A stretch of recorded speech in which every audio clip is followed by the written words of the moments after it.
The Improvisation Engine is a series of interwoven systems that ensure that the game has plenty of variety and challenge for the player. When we're developing a quest, for example, in Underworld Ascendant, we don't have a specific idea in mind of what actions the player is going to take to overcome those challenges, to meet the goals of the quest. It's really just about putting the player in an environment, in a situation with some goals, and with a variety of tools. And it's up to them to find the solution. You have these systems in the game that interact with each other. So imagine an engine running and it has spinning gears, and you throw a monkey wrench into it. And that monkey wrench is going to mess up this gear, and it's going to cause a chain reaction from gear 2 all the way up to gear 4.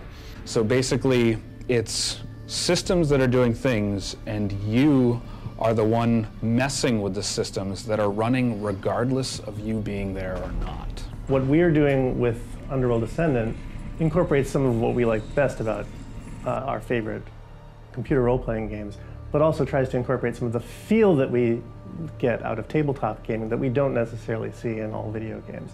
And that, for us, has a lot to do with, again, the freedom of choice that you have in a tabletop setting, the improvisational, inventive feel of gameplay, right, where you just have a game master who's presenting situations to the players, right, and whatever solution you can come up with in the context of the tools available to you is there for you to pursue. Underworld Ascendant is very heavily about player choice in many different ways. One of the first examples that we gave is a door. A door presents challenges and opportunities. A locked wooden door can be burned down with a spell, with a torch, with some debris. It can be lockpicked silently. It can be broken down, but the sound that occurs from that may give you some unwanted attention. Imagine those sort of interactions spread throughout a world that is also has a sort of cascading reactions on top of that.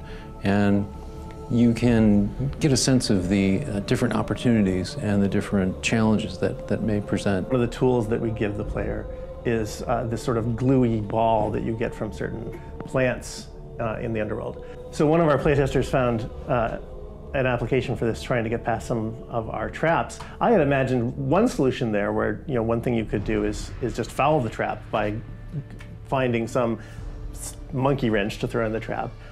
Instead, she noticed the way the trap was seated in the world, right? There's a point where this trap is moving and there's a seam where it meets the stone floor. She lines up, hits exactly on that seam with the glue ball, and manages to glue the trap to the floor so that it cannot move. And then she waltzes by. Players love to change everything in the world.